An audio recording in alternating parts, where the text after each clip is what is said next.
जी बिल्कुल, ये एक पुराना झगड़ा है। गुल नबी आफरीदी जो पहले ख्वाजा शम्सुल इस्लाम के ड्राइवर भी थे और उनके बाद उनकी काफ़ी अच्छी आपस में अंडरस्टैंडिंग भी हो गई थी, लेकिन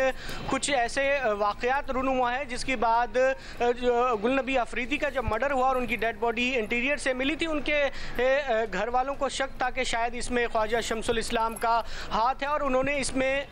उनको नॉमिनेट भी किया था, क्योंकि अहले खाना का ये मौक़िफ़ था कि ख्वाजा शम्सुल इस्लाम इस कत्ल में मुलव्वस हैं। जिसके बाद पुलिस ने उनके खिलाफ केस जो है वो A क्लास कर दिया था, लेकिन ये तनाज़ा चलता आ रहा था। जिसके बाद हमने देखा कि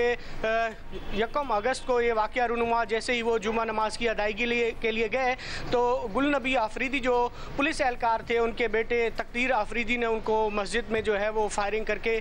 कत्ल कर दिया। और उसके बाद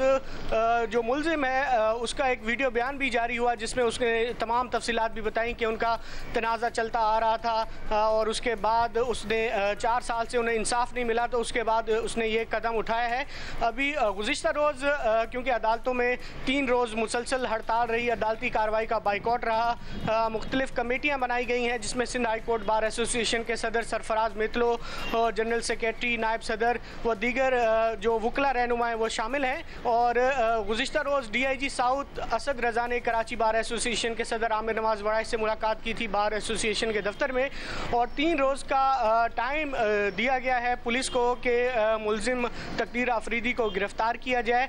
वरना उसके बाद वकला जो है वो आइंदा के लाहे अमल का ऐलान करेंगे। तो अब क्या होगा आइंदा का लाहे अमल, क्योंकि 3 रोज़ गुजर गए हैं, अदालतों में काम हो नहीं रहा। ज़ाहिर है मुलजिम को पकड़ना बहुत इंपॉर्टेंट है, लेकिन एट द सेम टाइम जो हज़ारों लाखों साइलिन इसमें सफ़र कर रहे हैं उनकी सुनवाई होना भी बहुत इंपॉर्टेंट है।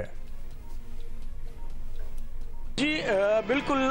हफ्ते वाले दिन अदालतों का बाइकआउट किया गया था। उसके बाद हमने देखा पीर और मंगल को भी अदालतों का मुकम्मल बाइकआउट किया गया। डिस्ट्रिक्ट कोर्ट्स में, सिटी कोर्ट्स में, हाई कोर्ट में तो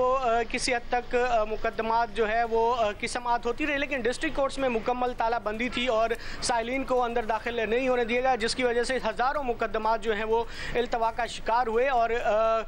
वकला रहनुमाओं की जानिब से वज़ीर आला हाउस के सामने एहतजाज का जब ऐलान किया गया था तो उसके बाद पुलिस ने जो है वो फुर्ती दिखाई और वकला रहनुमाओं से मुज़ाकरात के लिए पहुंचे थे DIG साउथ असद रज़ा गुज़िश्ता रोज़। उसमें यह तय पाया कि 3 दिन का जो है वो वक्त दिया गया है वकला की जानिब से कि जो मुलजिम है तकदीर आफरीदी उसे गिरफ़्तार कर लिया जाएगा, पुलिस का ये कहना है। और मुलजिम ने अपना वीडियो स्टेटमेंट भी जारी कर दिया था उसी रोज़, यानी कि इतनी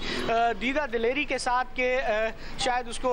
यकीन है कि कानून नाफिज करने वाले इदारों की गिरफ्त जो मुज़ाकरात हैं वो पुलिस कर रही है, लेकिन अभी तक अदालतों में निज़ाम ठप है क्योंकि ज़ाहिर नहीं हो रहे हैं।